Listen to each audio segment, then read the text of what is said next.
Vamos a dar inicio a esta segunda sesión del curso de especialización en nutrición deportiva. Bueno, quien les habla y quien está a cargo del curso de manera íntegra es mi persona. Soy el nutricionista Ian Caso, especialista en nutrición deportiva, con un diplomado en nutrición deportiva y entrenamiento, antropometrista ISAC nivel 2 y con cursos de posgrado en nutrición y deporte.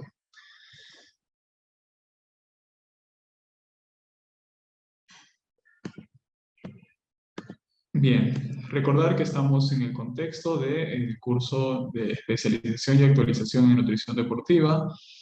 Ya vimos la sesión número 1 la semana pasada, donde estuvimos abordando temas de introducción a la nutrición, al deporte, a la actividad física, aspectos claves a considerarse cuando se estudia nutrición deportiva, y también revisamos algunos mitos en estos temas: nutrición, deporte, fitness. Ahora, el día de hoy en la sesión número 2 vamos a estar abordando todo con respecto a la fisiología del ejercicio, muy importante para poder abordar pacientes deportistas, ¿no? Del alto rendimiento, y también veremos en un segundo apartado el tema de la evaluación nutricional. Son aspectos y temas muy importantes para que podamos tener esos abordajes y estrategias nutricionales tanto en deportistas recreativos como en deportistas de alto rendimiento. Recordar que la próxima semana estaremos viendo la sesión número 3, abordando estrategias nutricionales específicas para objetivos puntuales, como por ejemplo el aumento de la masa muscular, estrategias para la pérdida de grasa corporal y también estrategias en deportes de alto rendimiento. Y para terminar la sesión número 4, estaremos llevando a cabo un taller de suplementación e hidratación deportiva, ¿no? Un aspecto muy importante en la nutrición deportiva actual, ¿no? El tema de la suplementación. Veremos los suplementos para el fitness, ¿no? Veremos suplementos para mejorar el rendimiento deportivo, y también estaremos llevando a cabo un taller de hidratación deportiva. Así que todos estos aspectos son fundamentales para actualizarnos en el campo de la nutrición y el deporte. Bien, para el día de hoy tenemos esta segunda sesión, esta clase número 2, que vamos a tratar aspectos de la fisiología básica y también aspectos de la evaluación nutricional. Son temas que tenemos que manejarlos, ¿no? Para que podamos entender y comprender al deportista, conocer qué procesos fisiológicos hay detrás de ese deporte, de ese entrenamiento, y también cómo evaluar antes de iniciar un abordaje, una estrategia nutricional. Por esa razón, estos temas son imprescindibles e importantes. Bueno, recordar que en nutrición deportiva, como vimos en la primera clase, existen tres campos eh, que se dividen, ¿no? Dependiendo el objetivo que esté buscando la persona. En nutrición deportiva tenemos estos subcampos, ¿no? Por un lado tenemos a la nutrición aplicada a la salud, a personas físicamente activas, ¿no? Personas asistentes a los gimnasios que quieren mejorar su salud, que quieren practicar un poco de ejercicio físico y demás. Luego tenemos la nutrición para el alto rendimiento, ¿no? Aquí tenemos a deportistas de alto rendimiento, deportistas olímpicos, deportistas que compiten en el alto rendimiento, ¿no? Entonces, el objetivo de ellos es meramente rendir al 100%, ¿no? Ellos no buscan salud, ellos buscan rendir al 100%. Hay casos de ciertos deportistas que tienen que acudir a alimentos quizá que no son de todo saludables, pero que son necesarios para que cubran las calorías que ellos necesitan, por ejemplo.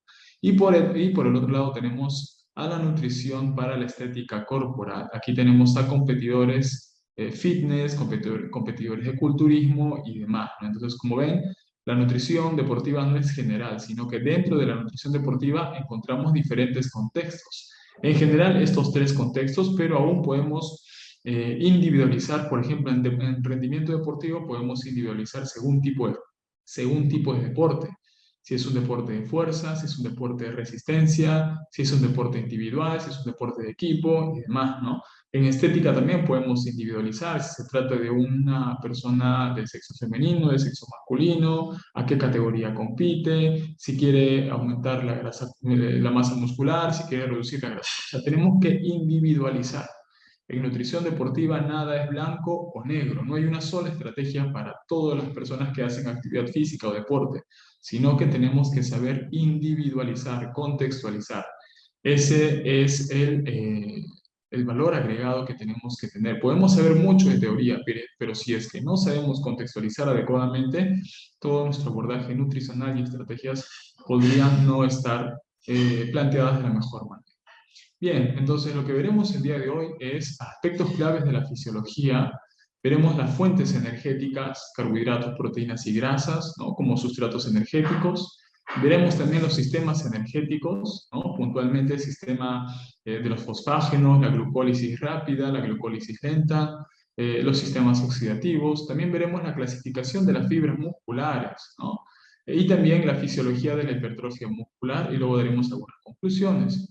Y en la segunda parte estaremos viendo todo con respecto a la evaluación nutricional. Antes de iniciar una estrategia nutricional, antes de iniciar recomendaciones nutricionales puntuales, lo primero que se tiene que hacer es evaluar. Y la evaluación nutricional a nivel deportivo tiene aspectos específicos y diferenciales a una evaluación nutricional habitual, ¿no? Entonces tenemos que saber diferenciar estos tipos de evaluaciones, ¿no?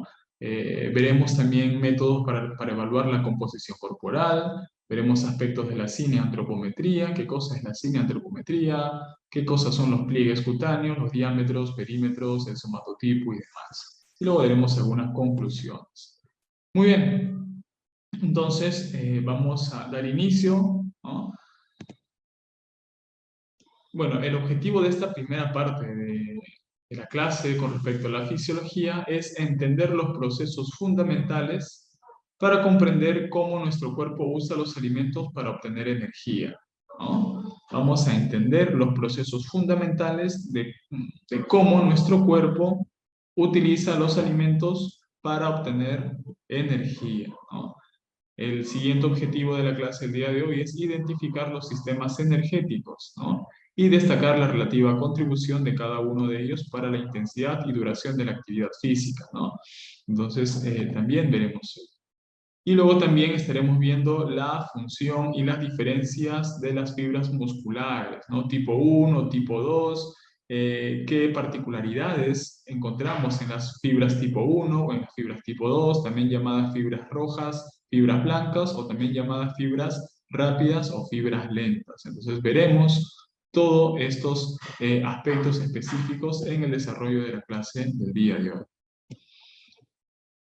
Bien, algo importante que resaltar, durante el ejercicio físico, el músculo esquelético satisface sus demandas energéticas utilizando sustratos que proceden de las reservas del organismo gracias a la ingestión diaria de nutrientes. Entonces, el deportista necesita nutrirse constantemente. ¿Por qué? Porque de los alimentos obtiene la energía para su demanda energética, para el entrenamiento, para la práctica deportiva. Entonces, es importante que haya un plan estructurado, ¿no? No solamente proveniente de un alimento, ¿no? Sino de toda una estructura general que pueda aportar estos diferentes nutrientes que el deportista necesita para poder proveer estas demandas energéticas, esta demanda energética que requiere por la práctica deportiva o el entrenamiento, ¿no? Ya sea en el contexto de rendimiento deportivo o ya sea en el contexto de una persona que va al gimnasio, ¿no? Y quiere mejorar su composición corporal. De igual manera, hay un gasto energético durante el día. Desde que nos levantamos estamos gastando energía, ¿no? Algunos más, otros menos, dependiendo del nivel de actividad física, dependiendo del tipo de entrenamiento, dependiendo la duración del entrenamiento y demás. Entonces necesitamos aportar estos nutrientes. Y principalmente obtenemos estos nutrientes, esta energía, de los carbohidratos, de las grasas y de la proteína, ¿no? ¿Sí? Carbohidratos, grasas y proteína. Y principalmente de estas primeras dos, ¿no? Que son considerados nutrientes que van a proveer esta energía, ¿no? Para todos los procesos fisiológicos, ¿no? Tanto en la práctica deportiva como procesos fisiológicos naturales que tenemos en el organismo, ¿no? Los carbohidratos en primera instancia y en segunda instancia las grasas. Ahora veremos en qué momentos se utilizan más carbohidratos, más grasas. También hay momentos a nivel fisiológico que se utiliza la proteína como sustrato energético. Veremos también en qué casos o en qué contexto se da eso de utilizar la proteína como sustrato energético. Bien, para hablar un poquito más respecto a este tema tenemos que recordar el concepto de ATP. Entonces, o el concepto de energía, ¿no? La energía se produce como resultado de la ruptura de un enlace químico en el interior de una sustancia llamada trifosfato de adenosina, que es el ATP. A menudo se le llama la moneda energética del organismo, ¿no? Entonces, a continuación vamos a ver una animación. Ahora les paso a mostrar. Entonces, el organismo, la moneda energética que requiere el organismo es este ATP, ¿no? Es este ATP que provee la energía para los diferentes procesos a nivel fisiológico. Por lo tanto, requerimos de este ATP que proviene particularmente de los alimentos, como hemos visto, ¿no? De la proteína, de los carbohidratos y de las grasas. Principalmente de los carbohidratos y de las grasas, porque la proteína tiene otras funciones, como hemos visto en la clase pasada, ¿no? Un poquito una función más estructural, más enzimática. En cambio, los carbohidratos tienen su principal función de ser sustrato energético. Es el combustible del deportista. La proteína forma estructura, forma músculo, forma tejido, ¿no? Tiene un rol también a nivel enzimático y demás. En cambio, los carbohidratos tienen una función más de sustrato energético. Igualmente, las grasas tienen esta función, ¿no? De proveer energía, ¿no? Para los diferentes procesos fisiológicos. Entonces, estos nutrientes que consumimos diariamente no son utilizados directamente por la célula muscular, ¿no? Entonces, deben ceder la energía contenida en sus enlaces químicos para la fosforilación del ATP, ¿no? Entonces, y eso es lo que vamos a ver ahora a continuación, ¿no? Entonces, para lograr mejoras en el rendimiento y poder mantener una buena salud, es vital que los deportistas cubran sus necesidades energéticas. Estamos hablando de las calorías, ¿no? Durante periodos continuos de entrenamiento y mucho más aún en periodos de dobles sesiones de entrenamiento. Hay deportes en los que se entrena más de una vez al día, por lo tanto las demandas de energía y las demandas a nivel de calorías en esos deportes es mucho mayor. Entonces, ¿qué pasa si el deportista no llega a consumir esa suficiente energía? Puede haber pérdidas de masa muscular, o el rendimiento puede verse deteriorado. En mujeres, por ejemplo, que asisten a los gimnasios, cuando hacen estas dietas muy restrictivas y no cubren las calorías necesarias, suelen tener problemas de salud, pérdida de la menstruación, puede haber pérdida de la masa muscular, problemas a nivel articular, problemas a nivel óseo, etcétera, etcétera. Por eso es importante que sepamos específicamente la actividad física que realiza el deportista o la persona físicamente activa, ¿no? Saber y preguntar, eso lo vamos a ver ahora en la evaluación nutricional, en el segundo apartado. Por lo tanto, es fundamental que tengamos en cuenta las calorías provenientes de los nutrientes, de los carbohidratos, de las grasas y de la proteína. Entonces, con respecto a los hidratos de carbono o carbohidratos, la dependencia de nuestros músculos respecto a este nutriente durante el ejercicio está relacionada, ¿no? Con la disponibilidad del consumo de este alimento, ¿no? De este macronutriente en nuestra dieta diaria. Los hidratos de carbono se convierten en última instancia en glucosa, que es un monosacárido, es un azúcar de una sola unidad, que es transportado por la sangre a los tejidos activos donde se metaboliza y se produce ATP. Recuerden, todos estos nutrientes, tanto carbohidratos como grasas y proteína, después de su proceso de digestión y de su proceso de metabolismo, lo que principalmente los hidratos de carbono y las grasas, en última instancia lo que van a proveer son ATPs, ¿no? El ATP es la moneda energética, no se olviden. Entonces, La función de los hidratos de carbono es proveer ATP para que los tejidos activos o el músculo puedan seguir su funcionamiento. Ahora, existe un almacén, ¿no?, de carbohidratos, entre comillas, que se le denomina glucógeno muscular, ¿no? Bueno, se almacena en el músculo, pero también en el hígado, ¿no? Entonces hay glucógeno hepático y glucógeno muscular. Son las reservas, es el combustible de reserva para diferentes momentos en los que vayamos a necesitar, ¿no? Entonces son usados según sea la demanda energética. Ahora luego tenemos a las grasas, ¿no? Entonces también tenemos reservas energéticas en el organismo en forma de grasa, ¿no? Que es mucho mayor a los hidratos de carbono o a los carbohidratos, ¿no? Pero las grasas son menos accesibles para el metabolismo celular.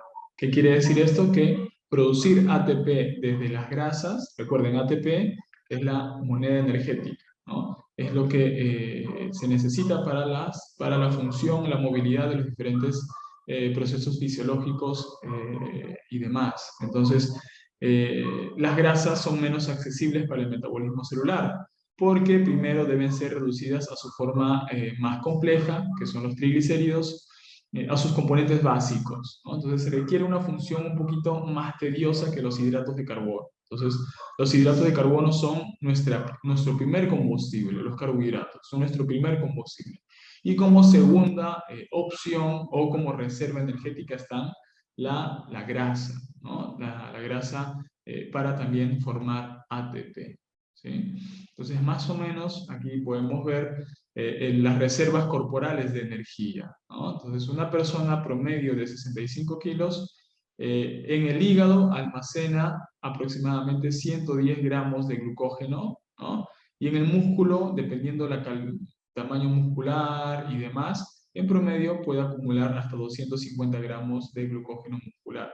Y luego también tenemos glucosa en plasma, ¿no? Es decir, de los hidratos de carbono que consumimos, un porcentaje se almacena en el hígado, otro porcentaje se almacena en el músculo y también hay glucosa libre en plasma, glucosa circulante, ¿no?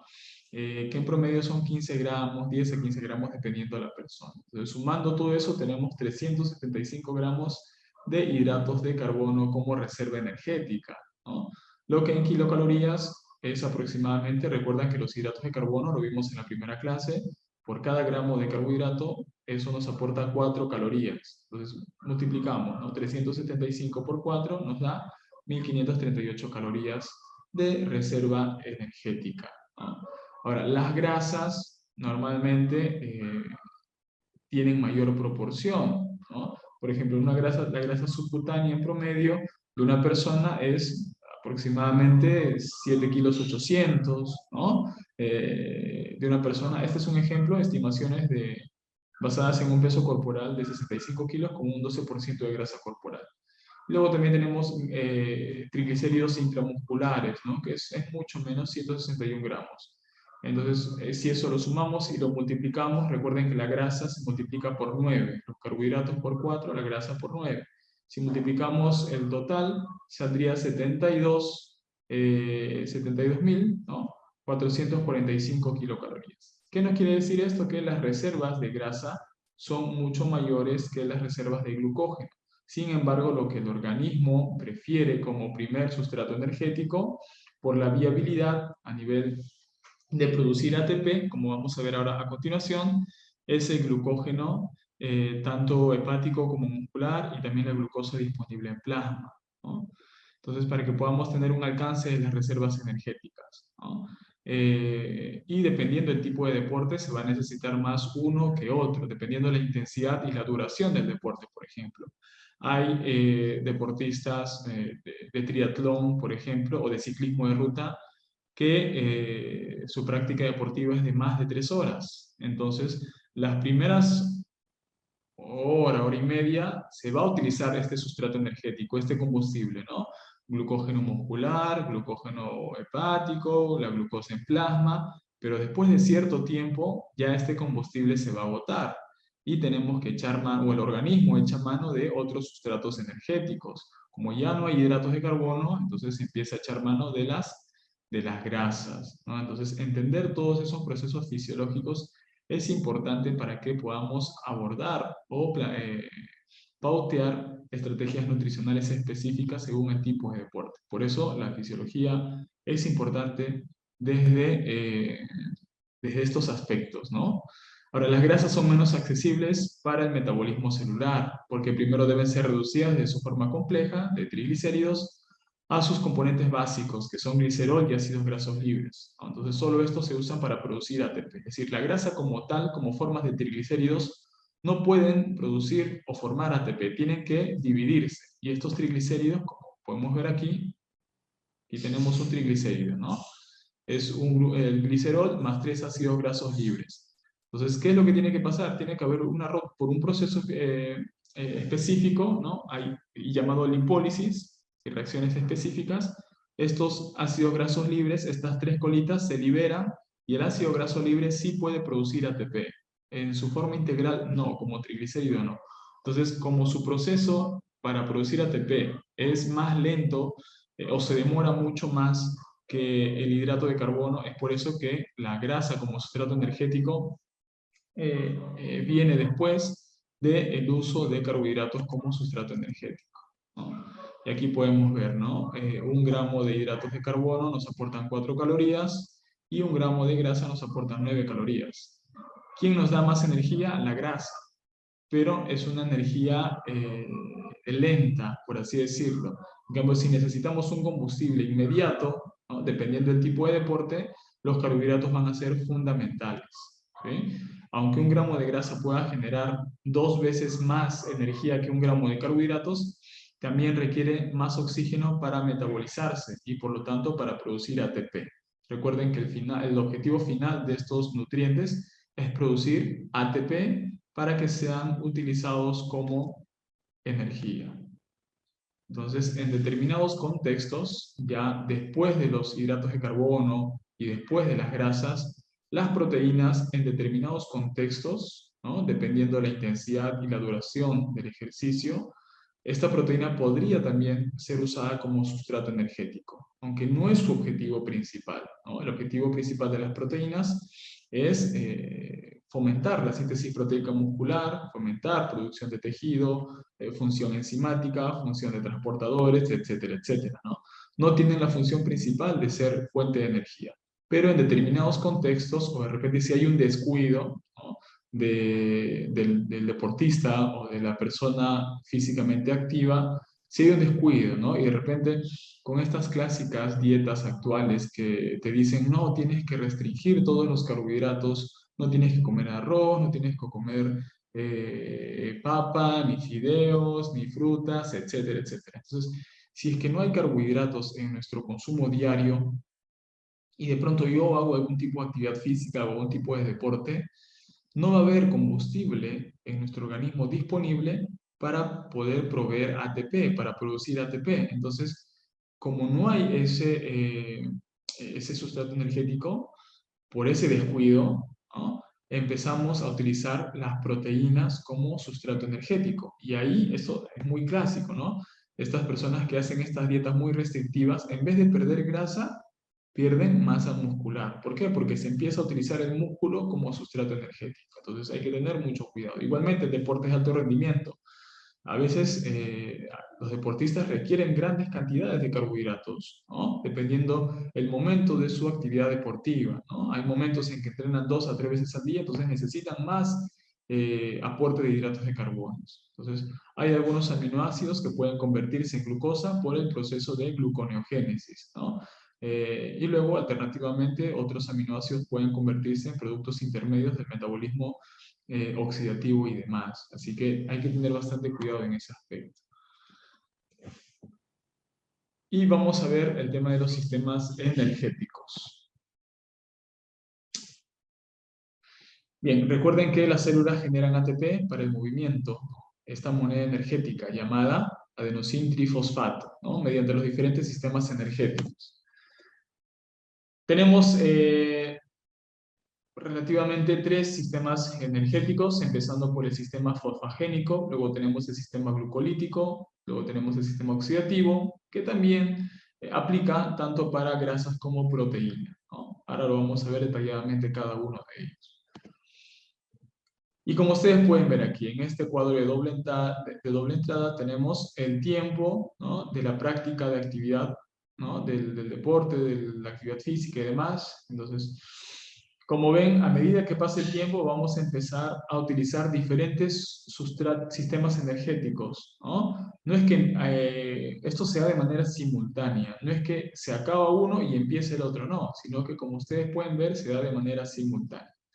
Entonces, cuando yo hago un esfuerzo físico, los primeros segundos, ¿qué es lo que se va a utilizar? Carbohidratos, grasas, proteína. Entonces, lo primero que se utiliza, el primer sistema energético, es el sistema de los fosfágenos, ¿no? El sistema de los ATPs y fosfágenos, ¿no? Son los primeros 5 segundos, 3 segundos, ¿no?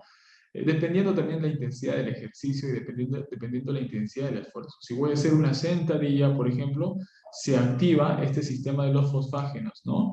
Que es el primer sistema en aportar el ATP para ese esfuerzo físico. Ahora, si es que yo sigo en la actividad física, ¿no?, a los 15, 20 segundos, 30 segundos, un minuto, ya este primer sistema de los fosfágenos empieza a agotarse, porque este sistema de los fosfágenos es limitado para unos 5 o 6 primeros segundos.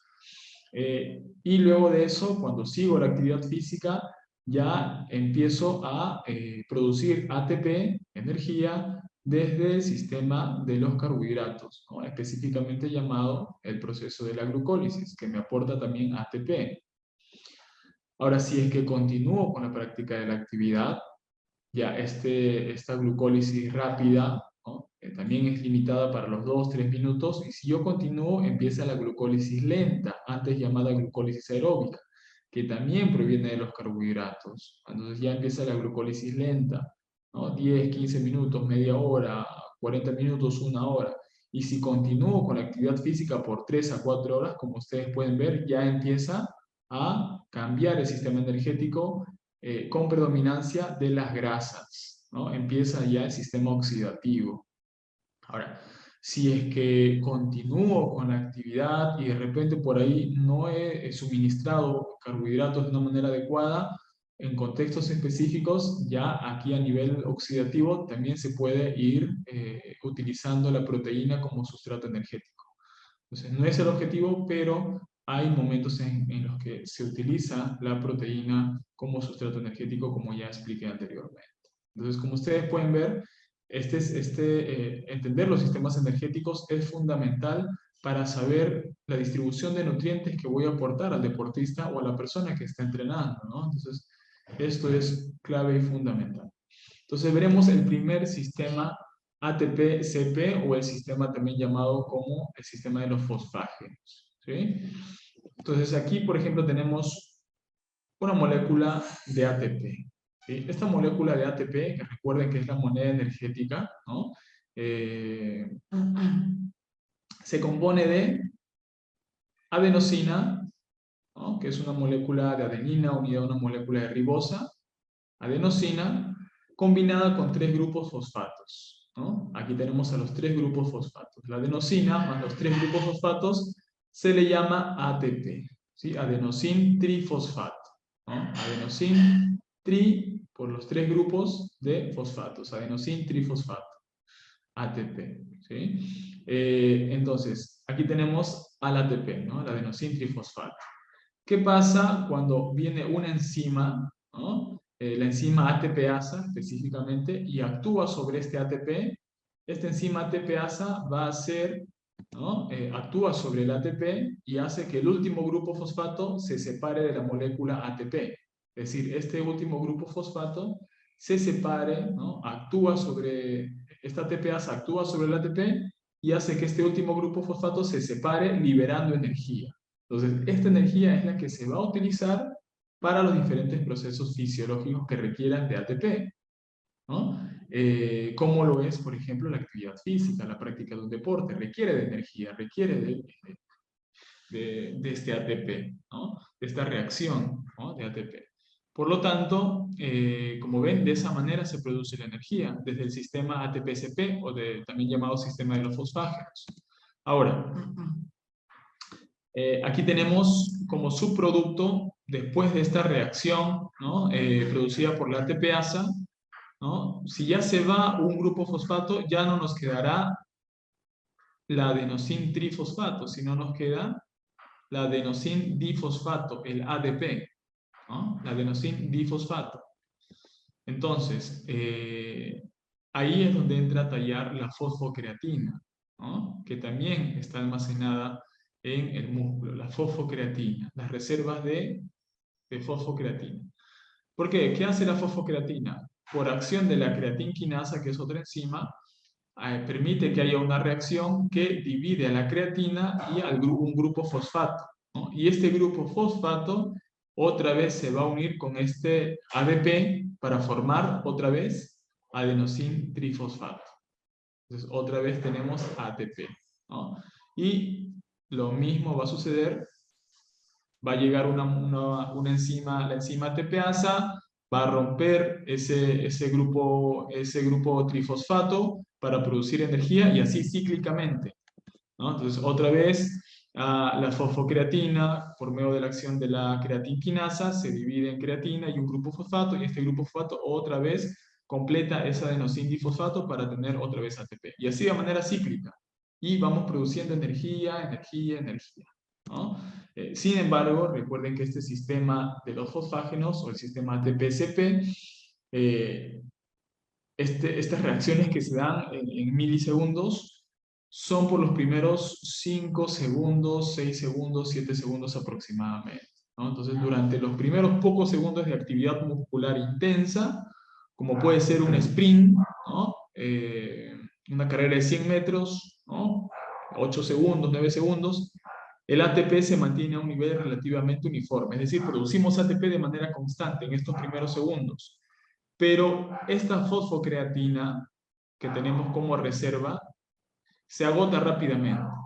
Entonces, si es que esta fosfocreatina se agota, ya no va a haber quien aporte este grupo fosfato al ADP y se produzca más ATP. Entonces, ya la energía va a cesar, ¿no? Es decir, vamos a cambiar de sistema energético. Ya no vamos a depender de la creatina, porque la fosfocreatina se declina de manera inmediata. Entonces, al agotamiento tanto a nivel de ATP como se agota la producción de ATP. ¿Por qué? Porque la producción de fosfocreatina es limitada.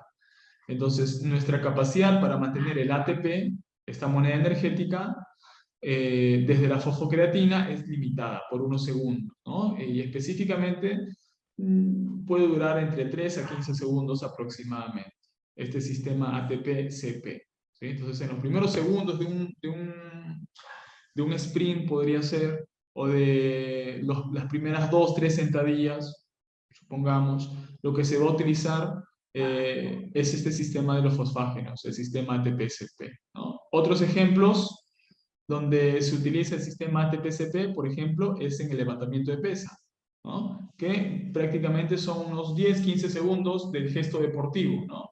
Levantan la barra, se ponen de pie, 2, 3, 4 segundos y sueltan la barra. Entonces, ¿qué utilizaron? ¿Utilizaron carbohidratos? ¿Utilizaron glucólisis? ¿Utilizaron grasa? No, lo que utilizaron fue el sistema ATP-CP. Luego tenemos aquí a Bolt, por ejemplo, ¿no? Los 100 metros. ¿Cuánto tiempo necesita para correr esos 100 metros? Unos 9 segundos, 10 segundos. Entonces, ¿qué sistema energético van a utilizar? El sistema ATP-CP, por esos 10 primeros segundos. Luego tenemos el lanzamiento de bala. ¿Han visto el lanzamiento de bala en los Juegos Olímpicos? ¿No? Igualmente, ¿no? Son unos 4 segundos de preparación y de giro, y luego lanzan la bala, ¿no? En total unos 10, 15 segundos. O sea, ese gesto deportivo es inmediato. ¿Qué sistema energético utiliza? El sistema ATP-CP, o sistema de los fosfágenos. Luego tenemos el salto alto, ¿no? El deportista corre una determinada cantidad de metros para luego ejecutar el gesto deportivo de saltar sobre la barra. ¿Cuánto tiempo se tomó? Entre 10 a 15 segundos. ¿Qué sistema energético predomina? El sistema ATP-CP. Entonces, hasta aquí está todo claro. ¿Hay alguna pregunta? ¿Alguna duda? Cristina, Beatriz, ¿cómo están? Buenas noches. ¿Hasta aquí Hola, todo buenas claro? noches. Y en estos casos, hola, ¿Perdón? sí, yo quería saber si en estos casos también influye como que el timing de los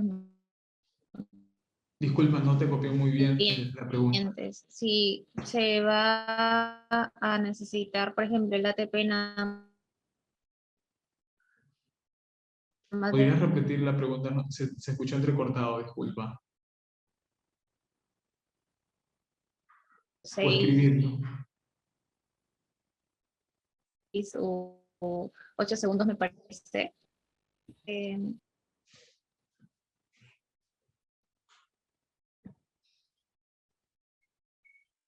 Si influye el timing de nutrientes. Específicamente,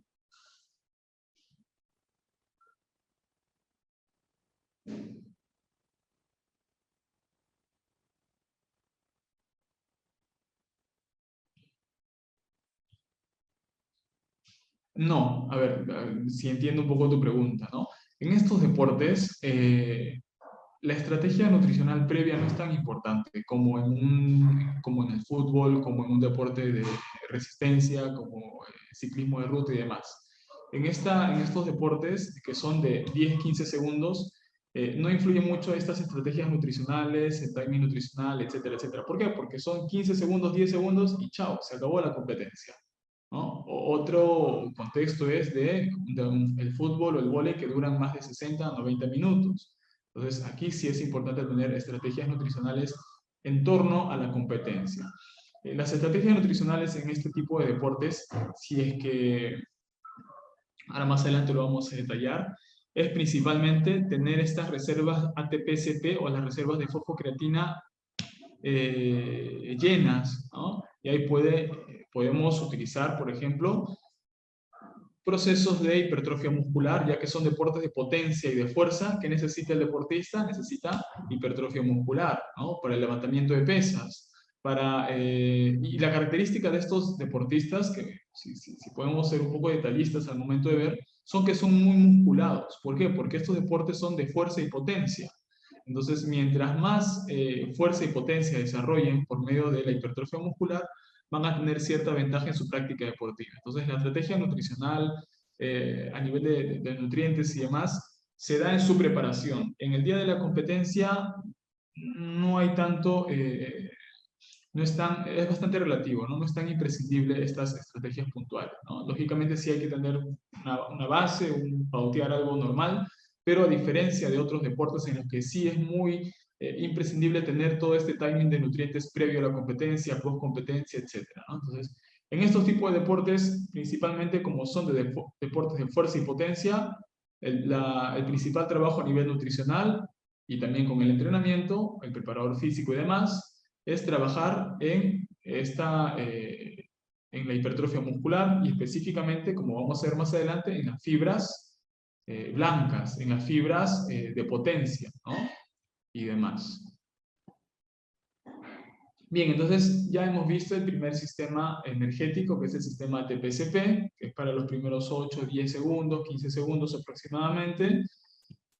Luego vamos a ver ahora el sistema glucolítico, el sistema ya que proviene de los carbohidratos, ¿no? Y en primera instancia tenemos a la glucólisis rápida.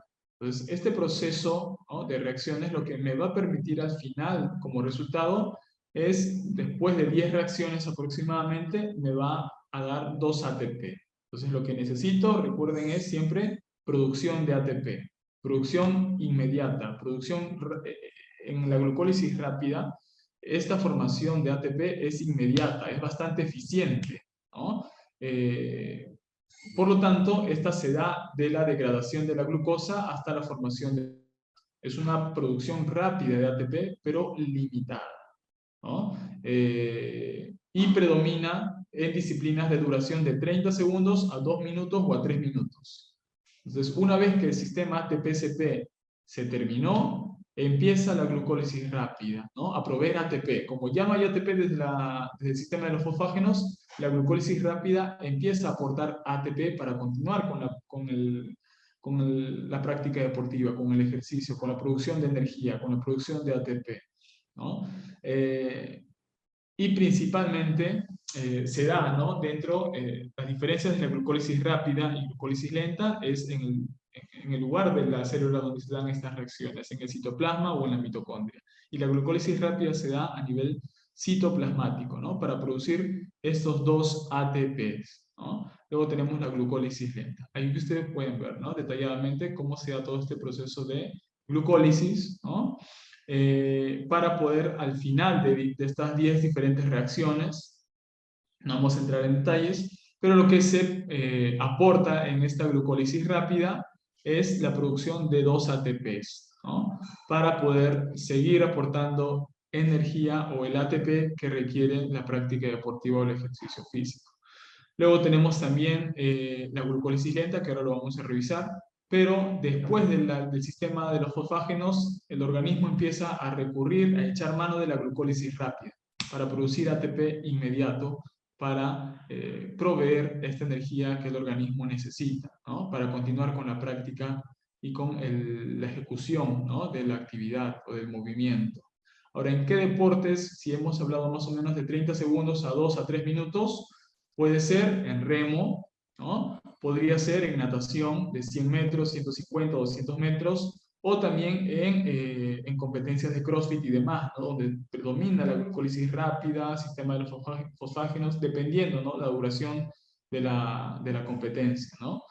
Entonces, tenemos aquí algunos ejemplos de cómo en estos deportes predomina esta glucólisis rápida, porque tiene la duración hasta 2 a 3 minutos, ¿no? Y una vez que continúa la práctica, el ejercicio, y ya se limitó la producción de ATP desde la glucólisis rápida, ya empezamos a echar mano de la glucólisis lenta. Antes llamadas, actualmente, por eso estamos aquí viendo temas actualizados, anteriormente a esto se le llamaba glucólisis anaeróbica y glucólisis aeróbica, ¿no? Entonces, sin embargo, actualmente ya reciben el nombre de glucólisis rápida y glucólisis lenta, siendo la glucólisis rápida produciéndose a nivel citoplasmático y la glucólisis lenta produciéndose a nivel de la mitocondria, ¿no? Por el proceso, por el ciclo de Krebs y por la respiración celular, etc. ¿Sí? Entonces, en esta primera parte de la glucólisis rápida se producen estos dos ATP, ¿no? También el lactato, actualmente conocido como un sustrato energético, antes se creía que era lo que producía la fatiga y demás, hoy ya se sabe que no es el responsable de la producción de la fatiga, más bien al contrario, permite, ¿no? Que haya retraso de la fatiga y también es utilizado como un sustrato energético por las fibras tipo 1. Entonces, la glucólisis rápida se da, por ejemplo, en CrossFit, ¿no? Dependiendo de la duración de la rutina, de 2 a 3 minutos, empezamos con sistema de los fosfágenos hasta glucólisis rápida. Ahora, si tenemos ya una maratón de 10K, 15K, 20K y demás, ¿no? Entonces ahí ya empezamos a echar mano más de la glucólisis lenta, de la producción de ATP de la glucólisis lenta. Entonces, repasando, el sistema ATP-CP, ¿no? Es separado, empieza de la separación de la fosfocreatina mediante la acción de la creatinquinasa, ¿no? Y luego se combina con la adenosín difosfato para formar ATP. Entonces, este sistema es anaeróbico y su función principal es mantener los niveles de ATP, ¿no? Pero por estos pocos segundos, ¿no? Que hemos ya comentado, entre 8, 10 segundos, 15 segundos, este es relativo. Luego de eso tenemos la glucólisis rápida que se da a nivel de citosol, ¿no? Que principalmente tiene esta producción de 2 ATP por cada ciclo de glucólisis, ¿no? Sin embargo, esta producción eficiente es limitada hasta los 2 o 3 minutos, para luego pasar a la glucólisis lenta, ¿no? Que tenemos aquí. Ya la glucólisis lenta se da a nivel mitocondrial, no se da a nivel citoplasmático, ¿no? Ya el piruvato pasa de acetil-CoA, y acetil-CoA empieza el famoso ciclo de Krebs, ¿no?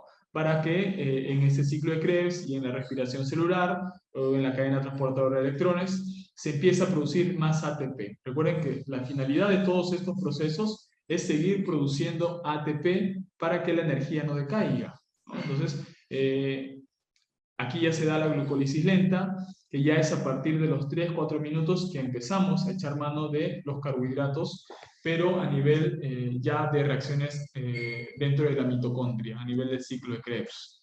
Entonces, recuerden que está aquí. Por ejemplo, la glucólisis rápida en su ciclo de 10 reacciones me produce 2 ATPs. En cambio, la glucólisis lenta, en su ciclo ya dentro del ciclo de Krebs, en la cadena transportadora de electrones y demás, me produce 30 a 32 ATPs, ¿no? Sin embargo, la glucólisis rápida, su nombre lo dice, es rápida, es más eficiente. Es por eso que se echa mano de inicio de la glucólisis rápida. Y cuando la práctica continúa, la actividad continúa, pasado ya los 3-4 minutos, ya este primer sistema de la glucólisis rápida se ve limitada y luego empezamos a producir o echar mano de la producción de ATP desde la glucólisis lenta o desde la glucólisis mitocondrial, ¿no?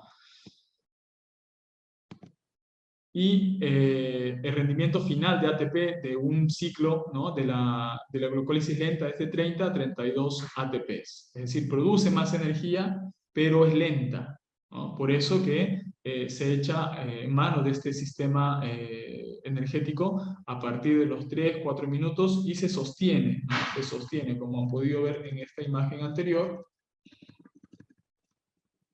Aquí está, ¿no? La glucólisis, esta es la glucólisis rápida, que está en color, bueno, acá el color naranja y ámbar es el sistema ATP-CP, de los primeros 10 segundos, 15 segundos aproximadamente. Luego de eso empieza la glucólisis rápida, que es la que está en celeste, ¿no? La glucólisis rápida, que hasta los 2-3 minutos. Luego de eso se agota rápidamente la producción de ATP por la glucólisis rápida y empieza la glucólisis lenta, antes llamada glucólisis aeróbica. Entonces, y ambos provenientes de los carbohidratos. Si no hay un consumo correcto de hidratos de carbono, para atletas de resistencia, para atletas que practican su deporte más de 5, 6, 7 minutos, 30, 40, 1 hora y demás, si es que no hay aporte de hidratos de carbono, no se va a producir el ATP desde el glucógeno, ¿no? Entonces es importante el aporte dependiendo de la intensidad y la duración de la actividad. Entonces, después de la glucólisis rápida empieza la glucólisis lenta, ¿no? Y esta se sostiene hasta las 2-3 horas, dependiendo de las reservas de glucógeno en el músculo y en el hígado. Dependiendo de la masa muscular de la persona. Si tiene más masa muscular, habrá más posibilidad de almacenar ese glucógeno muscular, ¿no? Y luego de eso, ya vamos a ver a continuación, ya viene el sistema oxidativo, ¿no?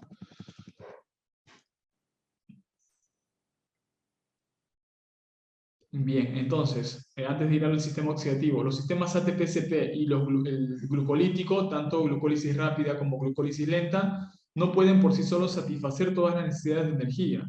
Entonces, sin otro sistema de energía, nuestra capacidad para hacer ejercicio puede quedar limitada a unos pocos minutos. Entonces, tenemos que, luego de eso, después de esas 2-3 horas, cuando ya se acabaron las reservas de glucógeno y de producción de energía, producción de ATP por medio de los sistemas de glucólisis rápida y glucólisis lenta, ya tenemos que echar mano si es que la actividad continúa, ¿no? Se extiende por más de las 3 horas, empezamos a utilizar las grasas como fuente de energía, ¿no?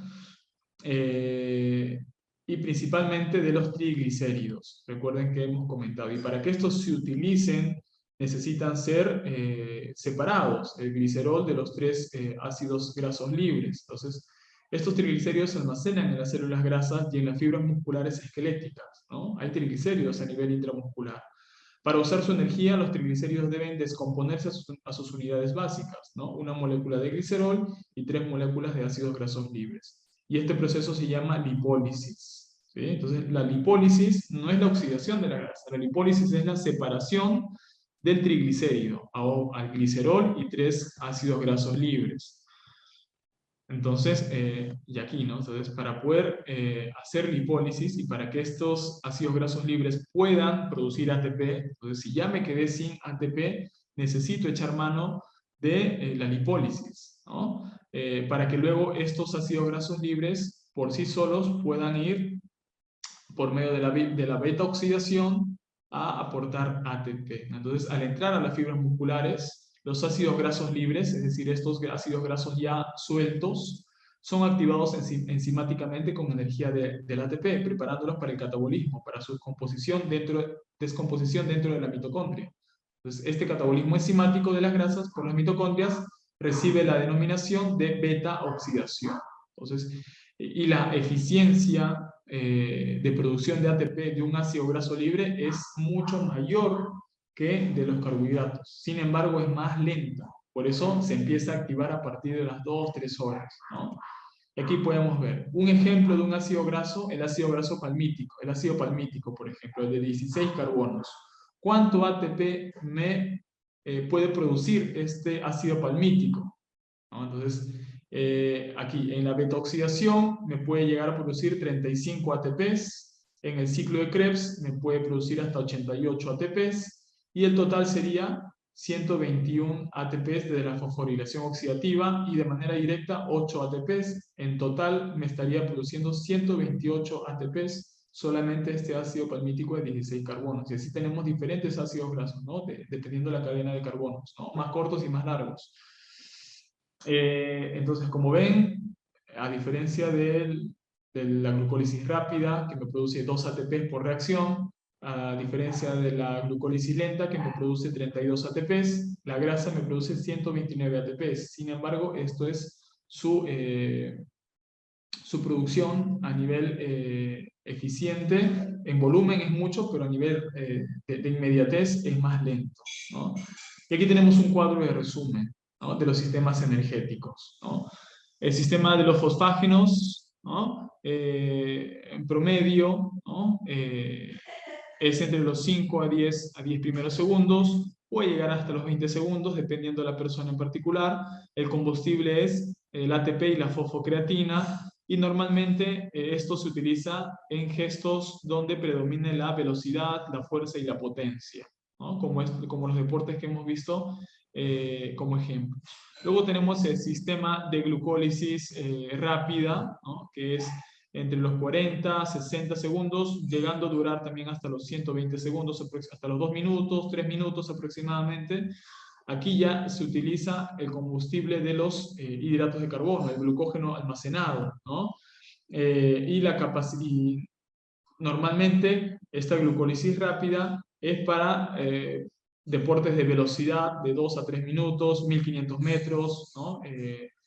O si no, por ejemplo, el remo o el CrossFit en ciertos momentos, ¿no?, en cierta ejecución de la rutina que dure de 2 a 3 minutos, lo que va a predominar es el sistema de glucólisis rápida. Luego de eso, si es que la actividad sigue, empezamos a utilizar la glucólisis lenta, ¿no?, que es de 5 a 15 minutos aproximadamente, llegándose a durar hasta 2 a 3 horas, la capacidad, ¿no? Hasta 2 a 3 horas.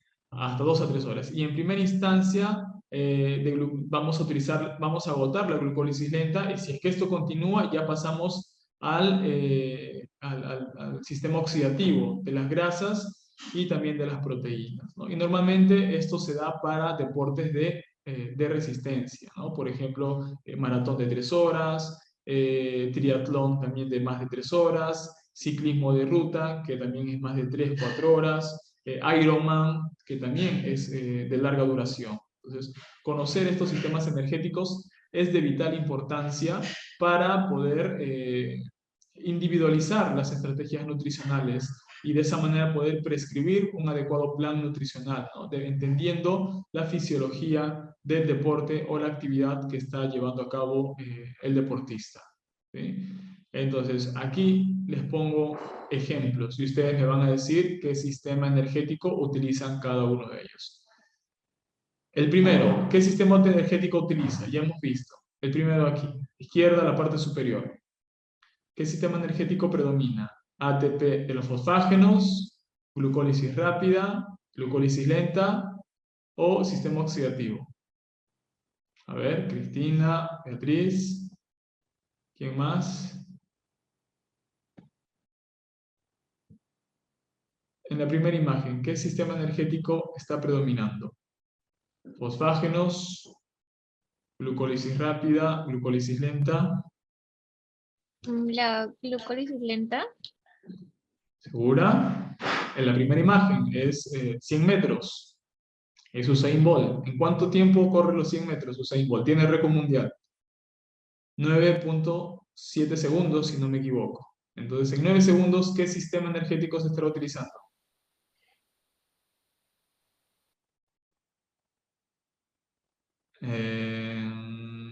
No. En los primeros segundos, 10, 15 segundos, se utiliza el sistema de los fosfágenos. Aquí no utilizamos glucólisis, ¿no? Utilizamos netamente el sistema de los fosfágenos. Ahora, en hacer una rutina de sentadillas, una serie de 15 repeticiones y demás, aquí sí podríamos echar mano, aunque todavía, ¿no? Dependiendo el tiempo en que nos dure ejecutar unas 15 sentadillas o 10 sentadillas, todavía vamos a echar mano del sistema de los fosfágenos. Aquí en natación, de 2 a 3 minutos, unos 150 metros, ¿qué sistema estaríamos predominando?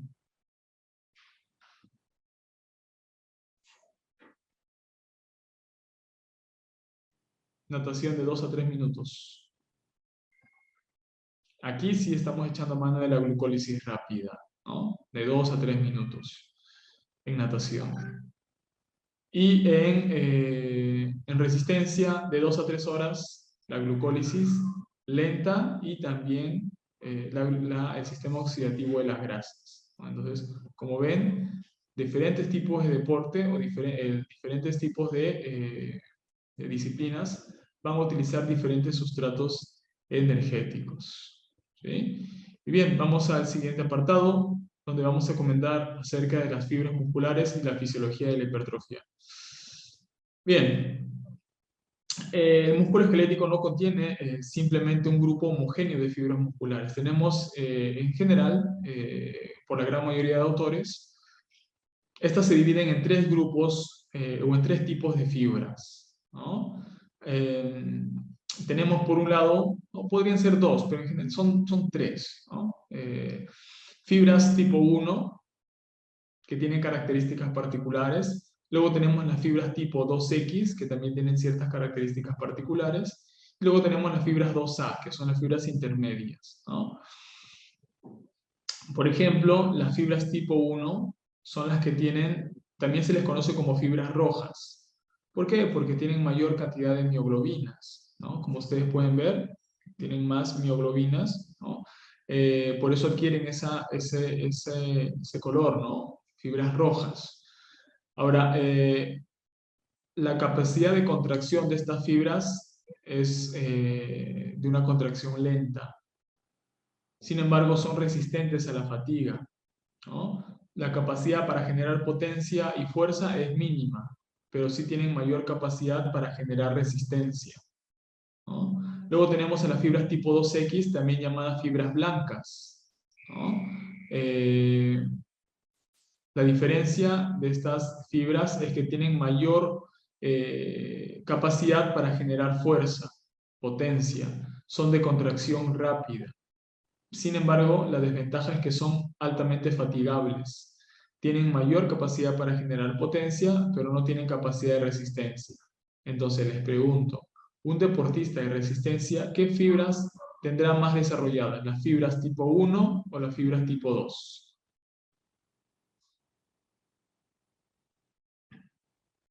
Un deportista de resistencia tendrá más desarrollada las fibras tipo 1. ¿Por qué? Porque son más resistentes a la fatiga, porque tienen mayor capacidad de resistencia, ¿no? Entonces, los deportistas de maratón o ciclismo de ruta, Ironman, triatlón y demás, tienen más desarrolladas estas fibras, las fibras rojas.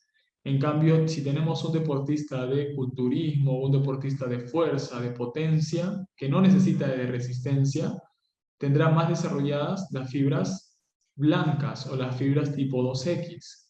Y estas son las que tienen mayor capacidad para generar fuerza, para generar potencia, ¿sí? Y luego tenemos las fibras intermedias, que son de fuerza moderada, de contracción rápida, de fatigables, de moderada intensidad para fatigarse, etcétera, etcétera. Y estas se van a adaptar según el modelo de entrenamiento que se siga, ¿no? Pero particularmente tenemos estas dos, fibras tipo 1 y fibras tipo 2X. Entonces, conocer también las características de estas fibras nos van a ayudar a poder entender mucho mejor el tipo de deporte. Por ejemplo, ¿no? Ciclismo de ruta, maratón, estos deportistas, otro detalle de las fibras es que las fibras rojas tienen poca capacidad hipertrófica, es decir, tienen poca capacidad de crecimiento. En cambio, las fibras blancas tienen mayor capacidad de crecimiento, mayor capacidad para hipertrofiarse, ¿no? Entonces, por ejemplo, acá tenemos a deportistas de resistencia, ¿no? Ciclismo de ruta, maratón y demás, con mayor predominancia de las fibras rojas. Y tenemos otros deportes de fuerza, potencia, ¿no? Donde también la mayor predominancia sería, en este caso, las fibras blancas. Y luego tenemos a deportes intermitentes, donde habrá mayor predominancia de las fibras intermedias, ¿no? Y dependiendo el entrenamiento y demás, se van a favorecer más a una que la otra. Así que ahí tenemos algunos ejemplos de las fibras rojas, fibras blancas y fibras intermedias. Bien, ahora repasemos también un poco la fisiología de la hipertrofia muscular. Y para eso tenemos que saber que a nivel del organismo contamos con tres tipos de músculos. Tenemos el músculo esquelético, tenemos el músculo liso y tenemos el músculo cardíaco, ¿sí? Y aquí tenemos un músculo, ¿no? O estructuras específicas del músculo que parte del tendón, ¿no? Y este tendón está unificado al hueso, entonces empieza el tendón y empieza el músculo, y este músculo está dividido por fascículos o haces musculares, ¿no? Con características específicas en cada capa de la fibra muscular. Y la unidad mínima, ¿no? del músculo es la miofibrilla, ¿no? Es la miofibrilla, que es aquí la que está de color cremita. Esto aquí es una fibra muscular. Y si le hacemos zoom, aquí tenemos una miofibrilla, que es la unidad mínima. Y aún con eso, si agarramos un microscopio, dentro de esa miofibrilla podemos encontrar otras características. Entonces empezamos aquí el músculo está integrado por haces de fibra, haces musculares, que dentro de ello van a contener fibras musculares, y dentro de las fibras musculares vamos a encontrar las miofibrillas.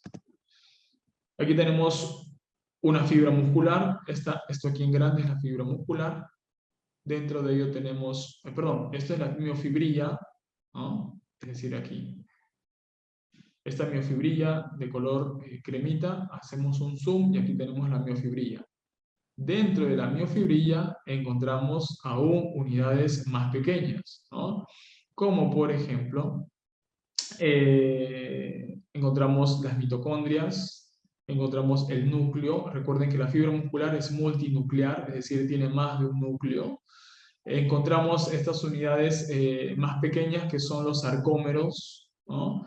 Encontramos el sarcolema, la lámina basal, el retículo sarcoplasmático, etcétera, etcétera, ¿sí?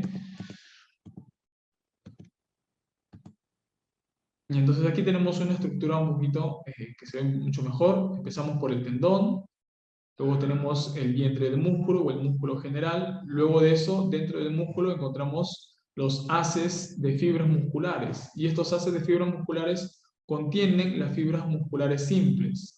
Y las fibras musculares contienen miofibrillas. Y aquí tenemos una miofibrilla, ¿no? Tenemos aquí una miofibrilla. Y estas miofibrillas contienen unidades específicas como son los sarcómeros, ¿sí? Los sarcómeros. Y los sarcómeros también están compuestos de dos proteínas que hacen la función de la contracción muscular, que son la actina y la miosina. Entonces, esta es la estructura general de una fibra muscular. Entonces, conocer cómo se produce la contracción muscular es importante. ¿Por qué? Porque a nivel de nutrientes también encontramos ahí algunos proteínas, minerales que van a participar de la contracción muscular. Y si no suministramos estos macro y micronutrientes, puede que la contracción muscular se vea un poco afectada. Entonces, si le hacemos zoom a a estas proteínas responsables de la contracción muscular, a estos filamentos de proteína, tanto la miosina como la actina, vamos a tener aquí, ¿no? Aquí tenemos a la actina de color azul y tenemos a la miosina de color rosado. Estas dos proteínas, estos dos filamentos, son los responsables de generar la contracción muscular, ¿no? Entonces, aquí vemos estos detalles, ¿no? Entre ellos también podemos encontrar a la tropomiosina dentro del filamento de la actina. Encontramos aquí de color amarillo la tropomiosina, encontramos al complejo de la troponina y al puente M, y son detalles específicos que son responsables de la contracción muscular.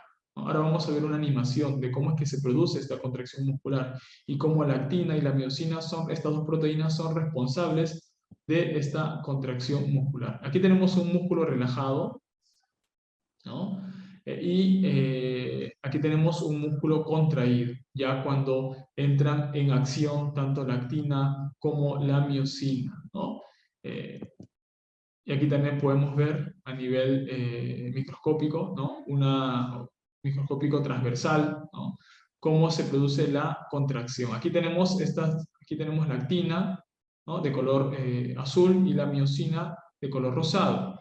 Entonces aquí en primera instancia tenemos el músculo relajado y a medida que se va haciendo la contracción, se van actuando simultáneamente estos dos filamentos, ¿no? Tanto la actina como la miosina, estos dos filamentos, el filamento delgado y filamento grueso, para poder generar la contracción muscular. Y aquí tenemos una animación para que ustedes puedan ver y voy a compartir el audio para que se pueda apreciar también.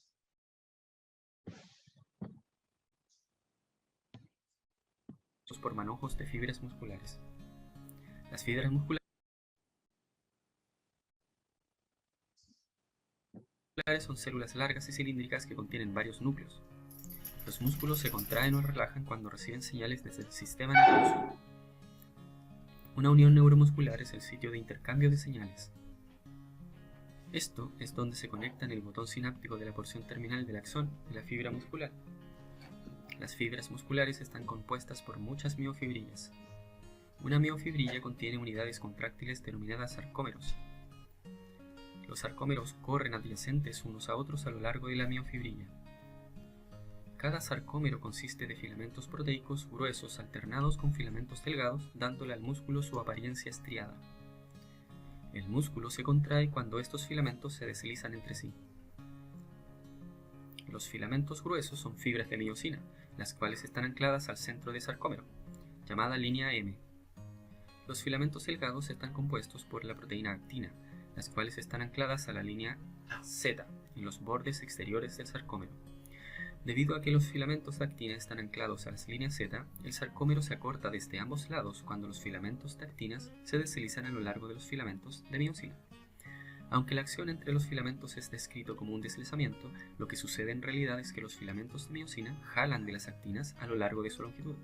Al formarse puentes cruzados entre los filamentos de miosina y actina y ejercer fuerza sobre ellos es que se logra el movimiento. Esta acción es conocida como el mecanismo del filamento deslizante de la contracción muscular. En este modelo, los sarcómeros se acortan sin que el filamento grueso o delgado cambie su longitud. Una contracción comienza cuando un ATP que está unido es hidrolizado a ADP y fosfato inorgánico. Esto causa que la cabeza de miosina se extienda y se pueda unir al sitio de unión sobre la actina y se forme el puente cruzado. Una acción llamada como el golpe de poder es desencadenada permitiendo a la miosina jalar del filamento de actina hacia la línea M. De este modo el sarcómero se acorta. El ADP y el fosfato inorgánico son liberados durante el golpe de poder. La miosina permanece adherida a la actina hasta que una nueva molécula de ATP se una, liberando la miosina para pasar por otro ciclo de unión y más contracción, o permanecer sin unirse para permitir que el músculo se relaje.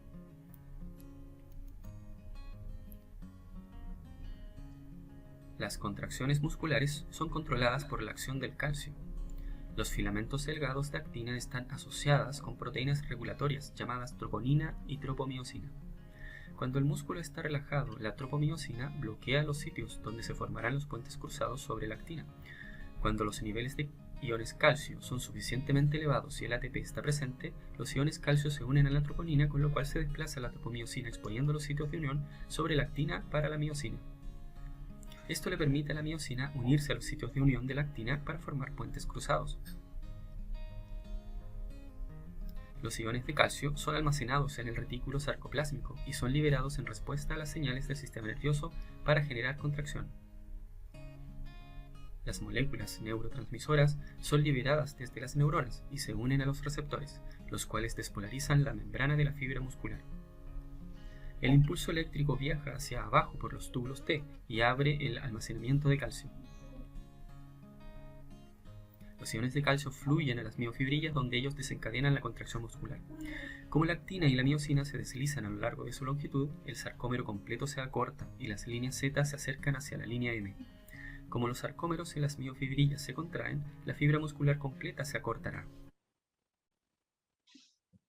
Muy bien, entonces hemos podido apreciar de una manera animada cómo es que se da este proceso de la contracción muscular, donde, si se han dado cuenta, necesitamos de ATP para que se produzcan estas diferentes reacciones fisiológicas, ¿no? Y trayendo a colación lo que enfatizábamos hace unos momentos al inicio de la clase, que haya ATP disponible es fundamental para que se den todas estas reacciones, como por ejemplo la reacción de la contracción muscular. Otro mineral importante, si se han dado cuenta, son los iones de calcio, ¿no? Que también son responsables de la contracción muscular. Entonces es fundamental que entendamos estos procesos fisiológicos para que podamos entender cómo es que se da la contracción muscular y en respuesta a ello la hipertrofia o crecimiento muscular, ¿no? Para los diferentes objetivos que puedan haber, ¿no? en el deporte. Ahora, otro concepto que tenemos que también entender a nivel fisiológico son el tema de las unidades motoras, ¿no? O también grupo de unidades motoras. Tenemos estas unidades motoras, son las que van a recolectar una cierta cantidad de números de fibras, ¿no? Acá tenemos la neurona, una motoneurona, y esta motoneurona va a inervar diferentes cantidades de fibras musculares para poder ejercer la fuerza.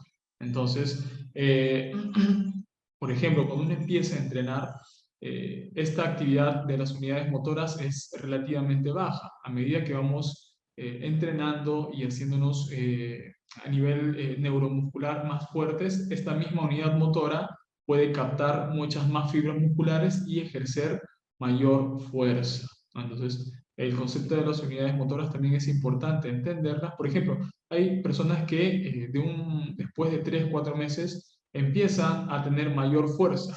Pueden tener mayor fuerza por dos vías, porque existe una hipertrofia muscular, un aumento de la fibra muscular, o también a nivel neuromuscular hay mayor captación o inervación de mayor cantidad de fibras musculares. Si una misma motoneurona, acá tenemos un grupo de motoneuronas que inervan a un músculo para poder hacer la contracción. Entonces, a veces nos volvemos más eficientes, no necesariamente aumentando el tamaño del músculo, sino también nos volvemos eficientes a nivel neuromuscular cuando captamos o inervamos mayor cantidad de fibras musculares para ejercer un mismo movimiento, una misma fuerza, ¿no?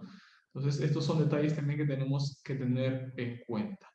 Y hasta aquí hemos llegado a la primera parte, que es con respecto a la fisiología del ejercicio físico, ¿no? Conceptos básicos, conceptos fundamentales que tenemos que comprender para que podamos, juntamente con las estrategias nutricionales, plantear estas pautas y el deportista pueda verse beneficiado según su tipo de deporte, según la práctica que realice, ¿no? A nivel fisiológico y demás.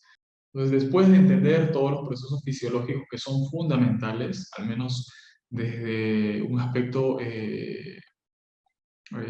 básico y fundamental, para que podamos entender y comprender, ¿no?, las estrategias nutricionales que vayamos a utilizar en el deportista o en la persona físicamente activa. Y como vieron, los nutrientes, tanto carbohidratos, grasas como proteínas, son fundamentales para todos estos procesos fisiológicos.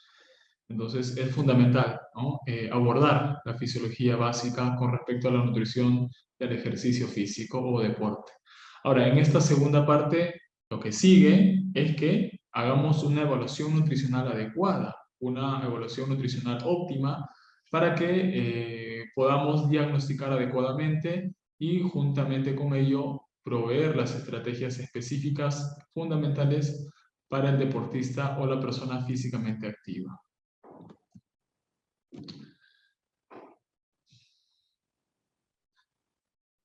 Entonces, es importante, ¿no? Tanto en el ejercicio físico o en el deporte, que haya una evaluación precisa del estado nutricional. ¿Para qué? Para que después de esa evaluación podamos tener una valoración adecuada, ¿no?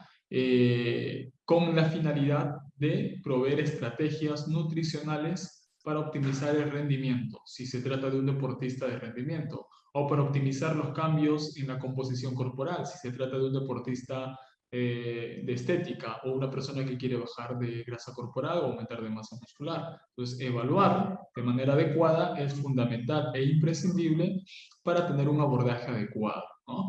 Ya que si no hacemos una correcta evaluación, nuestra intervención podría estar no bien direccionada, ¿no? Entonces, hay que tener en cuenta este tema que es fundamental e imprescindible. Entonces, la evaluación nutricional en el deporte es necesaria, y no solamente necesaria, sino es beneficiosa tanto para la salud como para el rendimiento deportivo. Uno de los objetivos es hacer adecuadamente una intervención nutricional. Yo hago una evaluación para poder hacer una intervención. Entonces, si es que mi evaluación está limitada, no es la más adecuada y demás, nuestra intervención también va a ir en ese sentido. Entonces, si es que yo evalúo bien, hago una correcta intervención. Si evalúo mal, mi estrategia posiblemente esté mal direccionada. Por lo tanto, como hacía incidencia al inicio, una evaluación nutricional a nivel deportivo es diferente a una evaluación nutricional clásica. Tenemos que tener en cuenta otros detalles que son sumamente importantes, porque estamos tratando con un deportista o una persona que incluye la variable deporte o actividad física dentro de toda su rutina diaria. Entonces, tener en cuenta esto es fundamental. Ahora, una intervención nutricional adecuada podría incluir, entre otras variables, adecuar las recomendaciones nutricionales de acuerdo con el deporte. Y para eso es importante lo que hemos estudiado al inicio, la fisiología. Dependiendo del tipo de deporte, voy a adecuar las recomendaciones nutricionales. Si es un deporte de fuerza y potencia, donde requiero aumentar la masa muscular para mejorar la potencia, las recomendaciones nutricionales tienen que ir en ese sentido. Si es un deporte de larga duración, de resistencia, si lo aumento mucho de músculo, posiblemente el deportista se haga más lento, tenga menor capacidad de resistencia. Entonces, ahí tienen otras estrategias, ¿no? Diferentes recomendaciones nutricionales. O si es que un deportista está entrenando 3 veces al día, como sucede en pretemporada en fútbol profesional, por ejemplo, ¿qué sustrato energético le voy a proveer? ¿No? Más proteína, más carbohidratos, más grasas, etcétera, etcétera. Entonces, por eso es importante conocer la fisiología del ejercicio físico, la fisiología según tipo de deporte, para que nuestras recomendaciones nutricionales vayan adecuadas a ese sentido. Luego tenemos también que evaluar, ¿no?, la organización del calendario de las comidas, adoptándolas al entrenamiento o a la competición, ¿no? Hay deportes, como comentaba a la pregunta de Cristina, ¿no? Hay deportes en los que el timing o las estrategias nutricionales el día de la competencia van a ser fundamentales. El día de la competencia o un día antes o 2 días antes. Hay otros deportes en los que esto no va a ser tan necesario. La preparación previa va a ser más importante, etcétera, etcétera. Entonces, es importante tener en cuenta estos detalles también de calendarios, del tipo de entrenamiento, de la competición, para el mismo día de la competencia, las estrategias nutricionales y demás.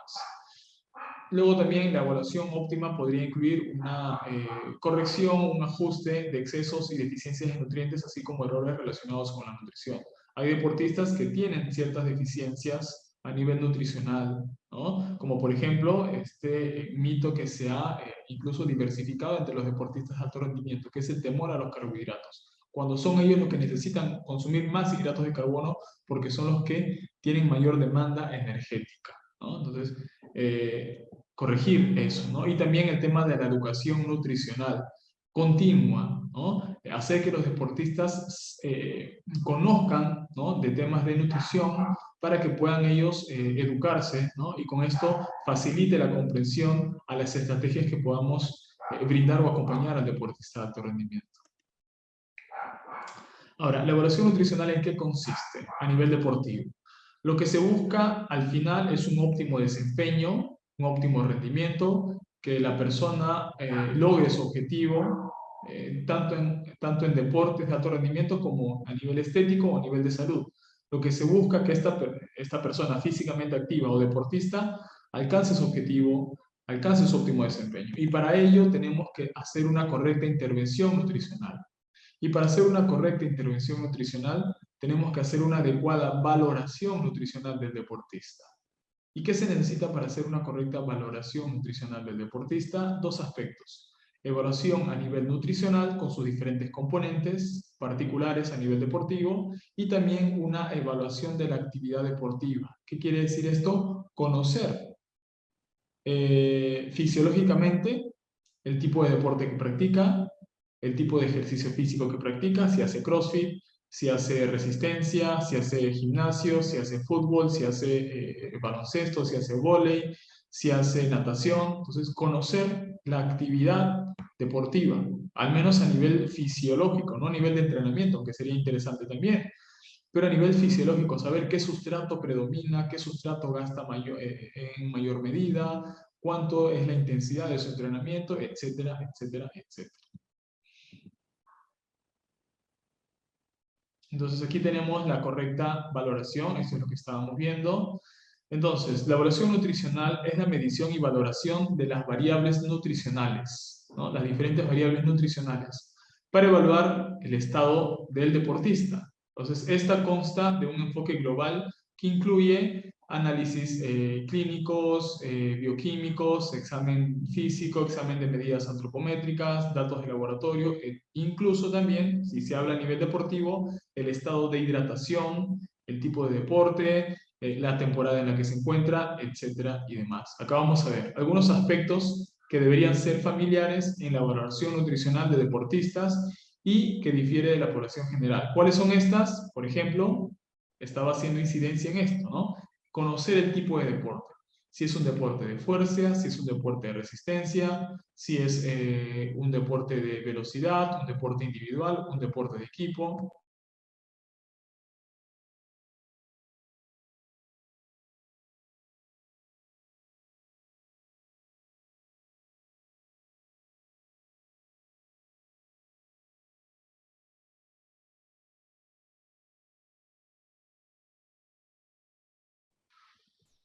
Bien, entonces conocer el tipo de deporte, conocer específicamente, ¿no?, el objetivo estético, si es que quiere, si está entrenando para perder grasa corporal, si está entrenando para aumentar masa muscular y demás. Luego también tenemos que conocer los horarios de entrenamiento, el tiempo utilizado en el entrenamiento, si está cerca de una competición, si todavía está en la fase de preparación. Tenemos que conocer también y evaluar el estado de hidratación, el nivel de hidratación del deportista. Hay evaluaciones que vamos a ver en la sesión número 4, que es el taller de hidratación y de suplementación. Ahí vamos a ver cómo evaluar el nivel de hidratación de un deportista a nivel práctico, y lo vamos a ver a nivel teórico.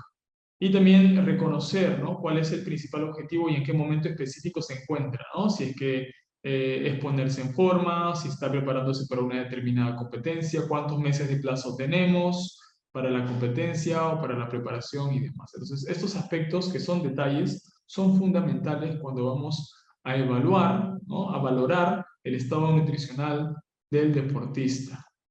Entonces, por un lado tenemos la evaluación nutricional clásica, agregando algunas particularidades, y luego tenemos la evaluación de la actividad deportiva, ¿no? A nivel nutricional tenemos que evaluar la composición corporal, ¿no? Tenemos que evaluar la masa grasa, la masa muscular, dependiendo el instrumento que tengamos. Ahora vamos a ver eso también.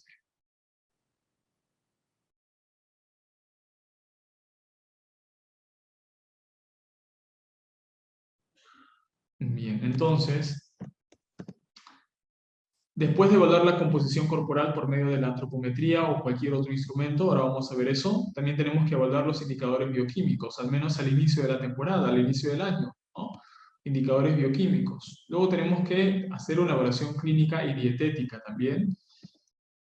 Aquí entramos en lo diferente, tenemos que evaluar la hidratación y también tenemos que valorar la cultura, las creencias, el ámbito social y demás. En mi caso me ha tocado trabajar mucho con deportistas extranjeros, entonces conocer en la evaluación nutricional un poco de su cultura, de sus creencias, del ámbito social y demás, es importante para que yo al momento de hacer la intervención nutricional, esta pueda ser la más adecuada e individualizada al deportista. Por eso es importante conocer la cultura, las creencias, el ámbito social, juntamente con las otras evaluaciones, ¿no? Hidratación, evaluación dietética, evaluación bioquímica y evaluación de la composición corporal. Y por el otro lado tenemos que también evaluar la actividad deportiva, conocer las vías energéticas del deporte o el ejercicio.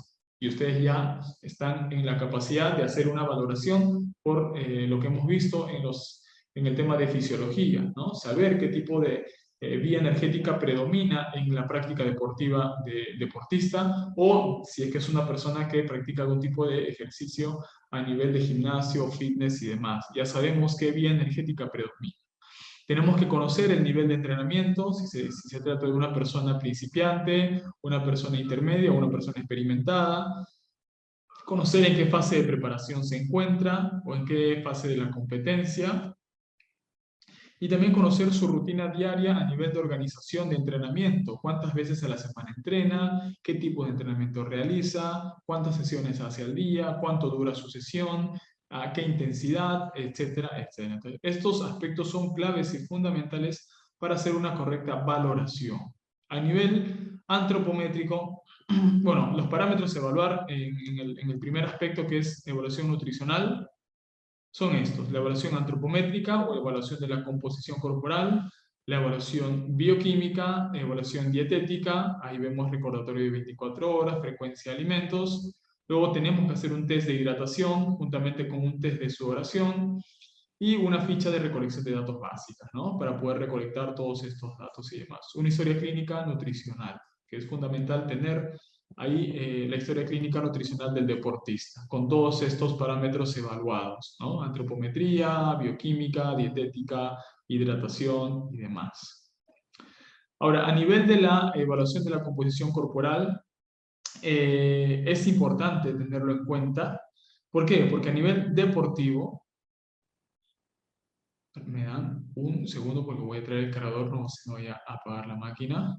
Unos 10 segundos. Ya estamos.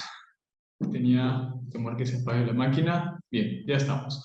Entonces mencionaba que la evaluación de la composición corporal es fundamental, incluso más aún a nivel deportivo, porque como ustedes pueden ver, tenemos diferentes biotipos según tipo de deporte.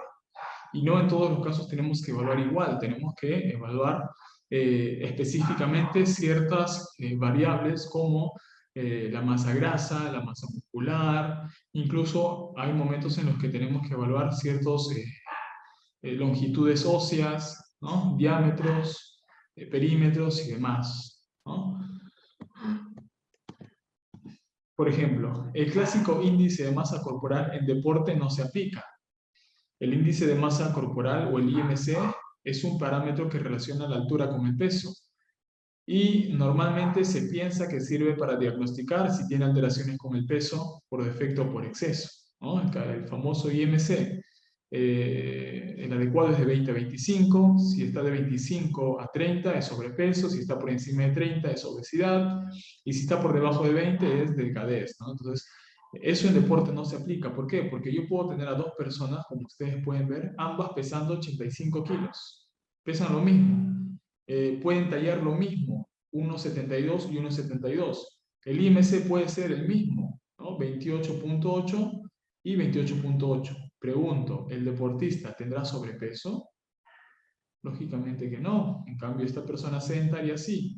Entonces, como ustedes ven, hay evaluaciones clásicas que se hacen en el ámbito clínico, comunitario y demás que no aplican para el tema deportivo. En el tema deportivo tenemos que utilizar otras herramientas más específicas para poder valorar la composición corporal, ¿sí?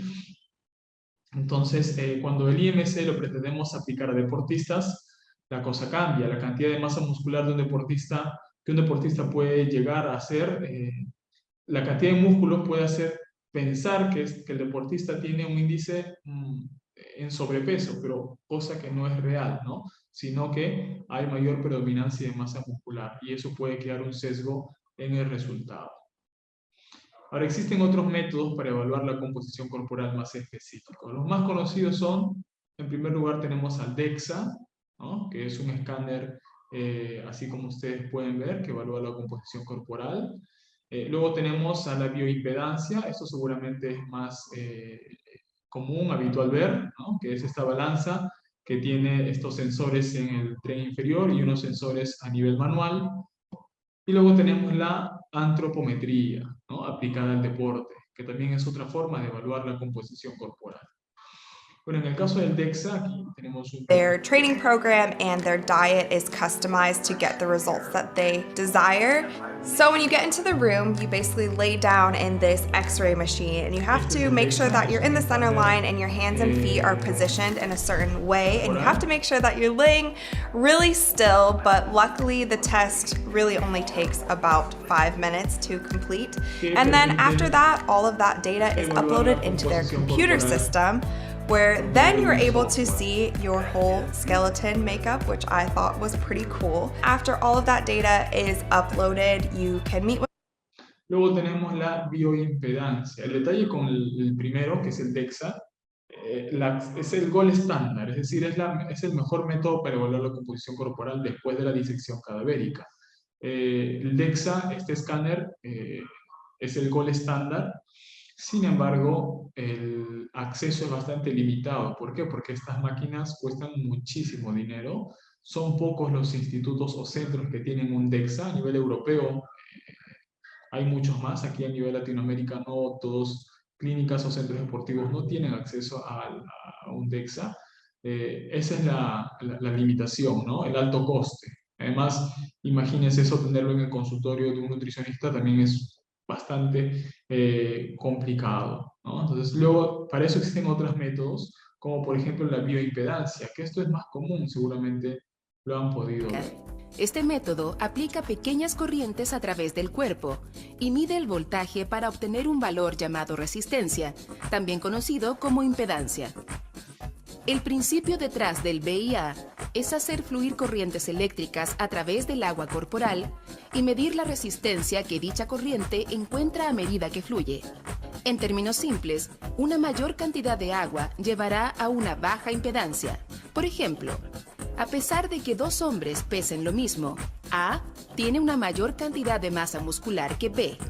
Debido a que las células musculares contienen más agua que las células grasas, las corrientes eléctricas fluyen con más facilidad por A, y este mostrará una impedancia relativamente menor que B. Con estos datos de impedancia se determina el volumen de agua corporal total de una persona. Entonces, bien, entonces aquí tenemos otro método de evaluar la composición corporal, que es la bioimpedancia.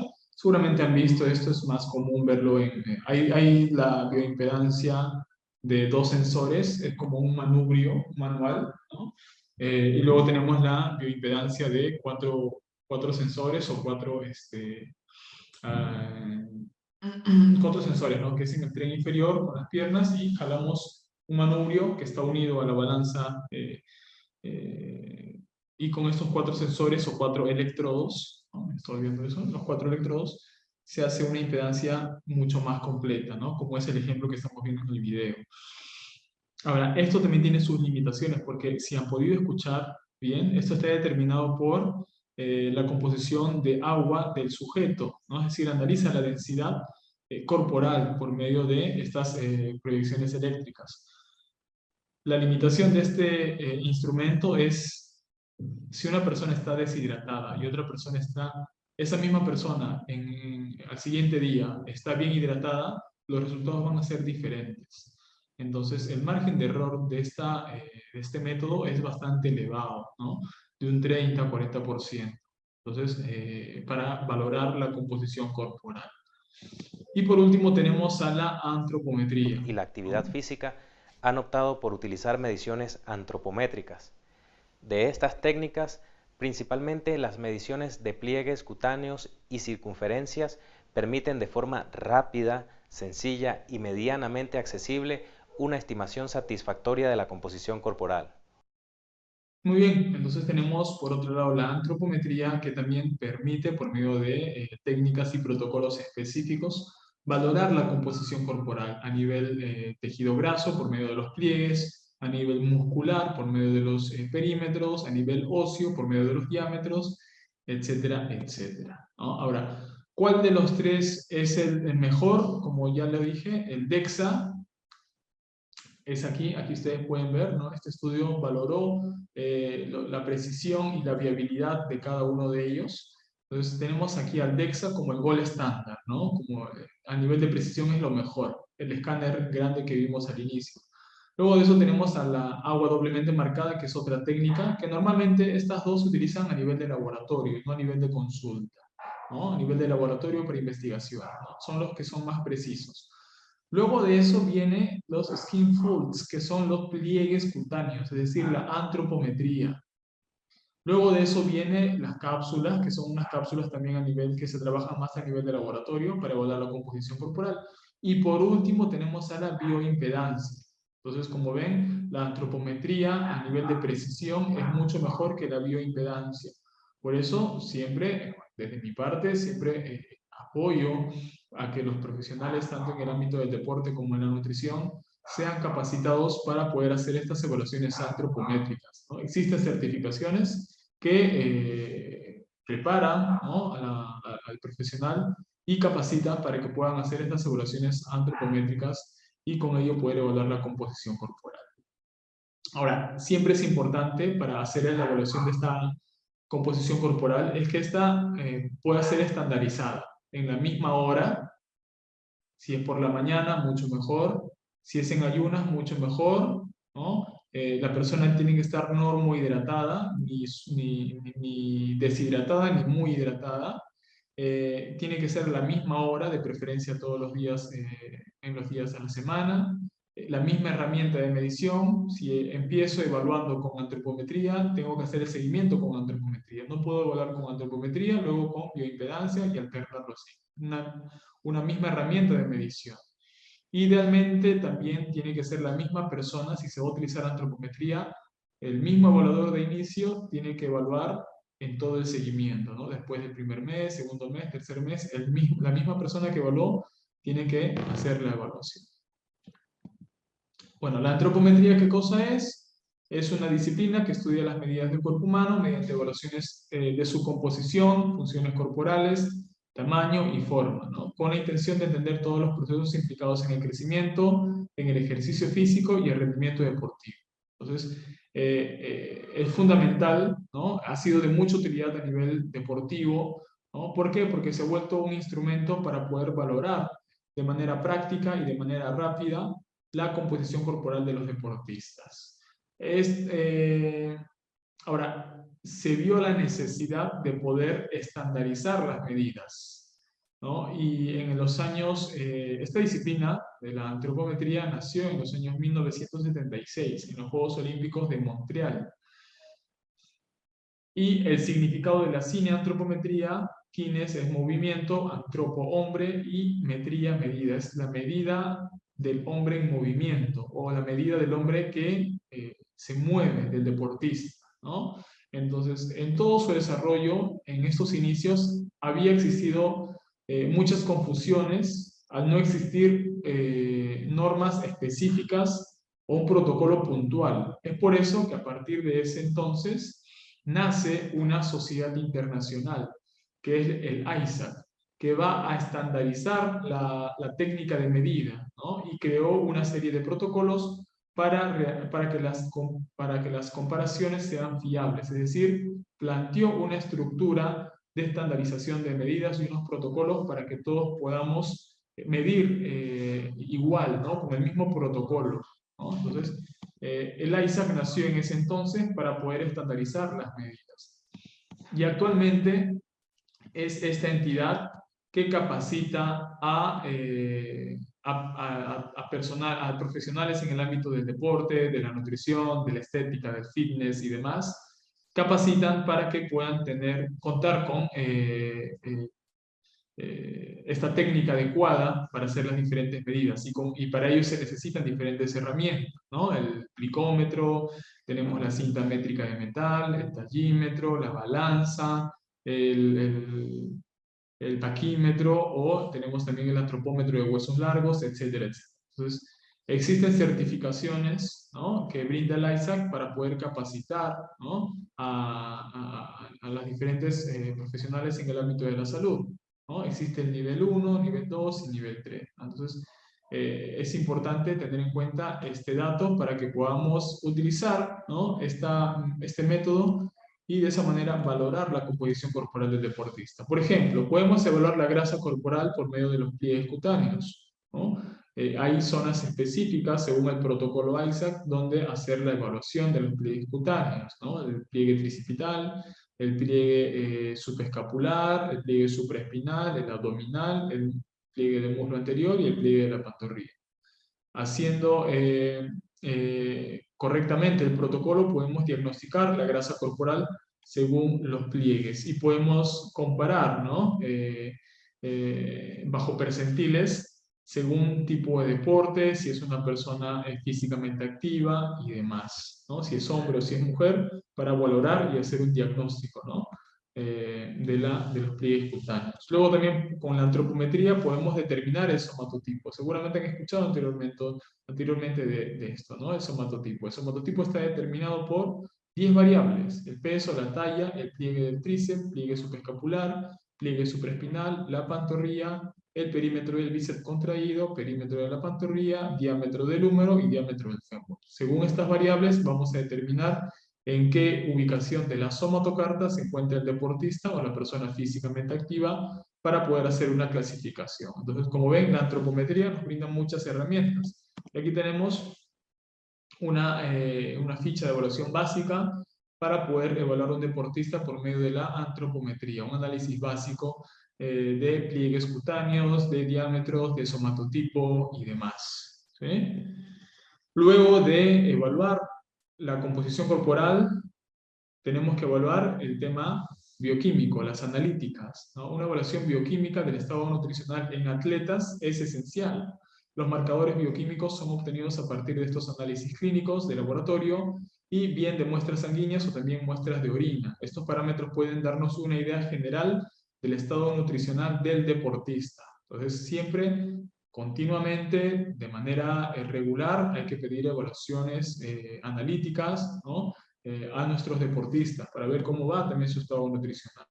Normalmente se evalúa el metabolismo proteico por medio de la creatinina, albúmina, transferrina. También se puede valorar el metabolismo de los carbohidratos por medio de una evaluación de glucosa, glucemia basal, insulina y demás.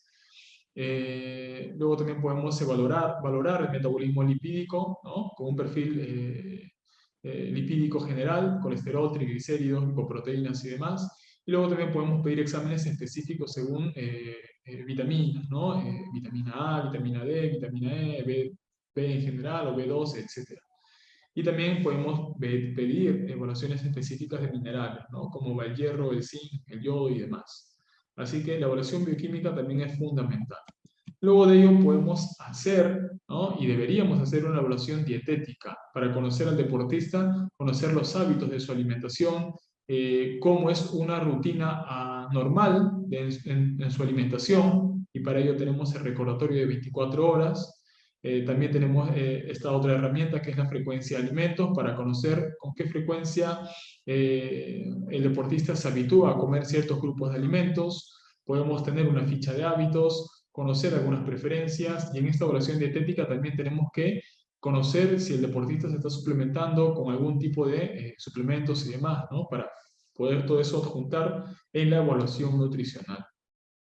Y también, esto es lo diferencial, ¿no?, es evaluar la hidratación deportiva, y para ello tenemos diferentes herramientas. Una de ellas podría ser el peso, ¿no?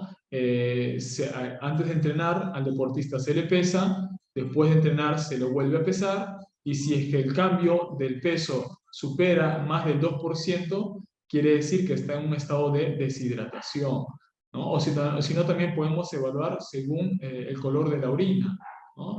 Si la orina está más oscura, puede ser una señal de deshidratación, ¿no? Entonces, esto también podría ser otro método para evaluar la hidratación del deportista, o para evaluar los hábitos de hidratación del deportista.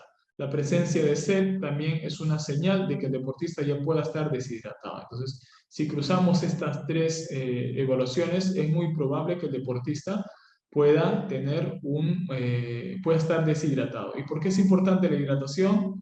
Porque más allá de los daños a nivel de tejido y calambres y demás, a nivel de rendimiento, un deportista deshidratado rinde mucho menos que un deportista bien hidratado. Entonces, esto es fundamental a tener en cuenta también. Ahora, hay otro método también para evaluar la hidratación del deportista, ¿no? Que es la medición de la densidad urinaria, o también se le conoce como la gravedad específica de orina, ¿no? Entonces, se compara la escala se pide una muestra de orina a los deportistas para poder evaluar, ¿no? La densidad urinaria, ¿no? Y aquí tenemos valores específicos, ¿no? Para determinar si están bien hidratados, si tienen una deshidratación mínima, si tienen una deshidratación moderada o si tienen una deshidratación severa. Entonces, con este instrumento específico para evaluar la hidratación se utiliza y se mide la densidad urinaria. Este instrumento se le llama refractómetro, ¿no? Que evalúa la densidad urinaria o la gravedad específica de orina. Entonces, esto también se puede poner en práctica. Aquí ven una foto, que esto es lo que yo utilizo normalmente en el consultorio para evaluar a los deportistas el estado de hidratación. Entonces, como ven, ya llegando a la parte final, en nutrición tenemos que evaluar la composición corporal por medio de antropometría, bioimpedancia, que es lo más común. Tenemos que pedir indicadores bioquímicos, tenemos que hacer un análisis dietético, tenemos que evaluar la hidratación y conocer al deportista por medio de las culturas o creencias que él pueda tener. Y también tenemos que conocer esta evaluación de la actividad deportiva, conocer qué tipo de deporte practica, a qué intensidad, qué tipo de ejercicio, en qué fase se encuentra, cómo es la organización de su tiempo en el entrenamiento y demás. Y si hago una correcta evaluación, si hago una correcta valoración, voy a hacer una correcta intervención nutricional, voy a plantear las correctas estrategias nutricionales para que esta persona o este deportista pueda alcanzar su objetivo o pueda alcanzar a optimizar su rendimiento, ¿no? En el campo de juego. Por lo tanto, estos procesos que hemos visto en la evaluación nutricional son fundamentales al momento de plantear o pautar las estrategias nutricionales. Entonces, debido a estos gastos calóricos altos a nivel de conclusión ya, debido a esta demanda energética general que tienen los deportistas a nivel fisiológico, a nivel metabólico, a nivel nutricional, la evaluación es diferente a comparación de la población general. Entonces, en toda la evaluación deben considerarse estos aspectos específicos, ¿no? Como volvemos a repetir, el tipo de deporte, la especialidad, incluso la posición de juego.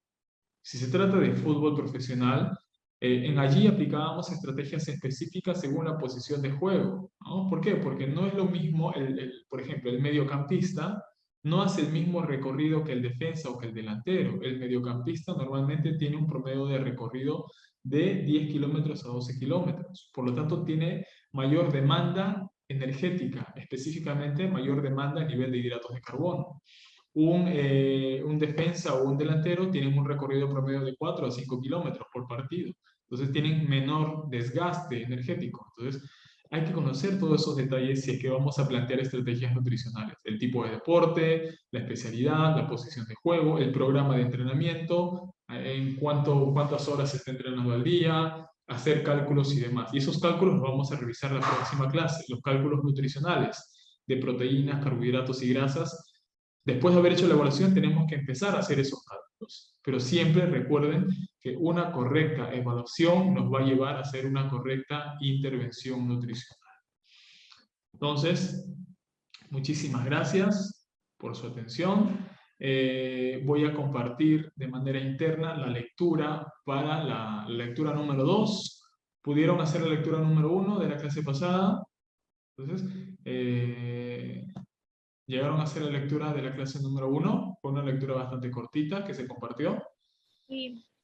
Sí, excelente. Muy bien. Entonces, ahora vamos a enviar la lectura número 2, que también tiene que ver con lo que hemos visto el día de hoy y lo que veremos la próxima clase para que podamos ya venir un poco preparados, ¿no? Para lo que vamos a ver la próxima clase, que es específicamente, después de evaluar, ¿qué viene? Las estrategias nutricionales. Estrategias nutricionales actualizadas en rendimiento deportivo, como también en estética corporal, ayuno intermitente, dieta cetogénica, dieta hiperproteica, etcétera, etcétera. Eso es lo que vamos a ver la próxima clase, ¿sí? Entonces, muchísimas gracias.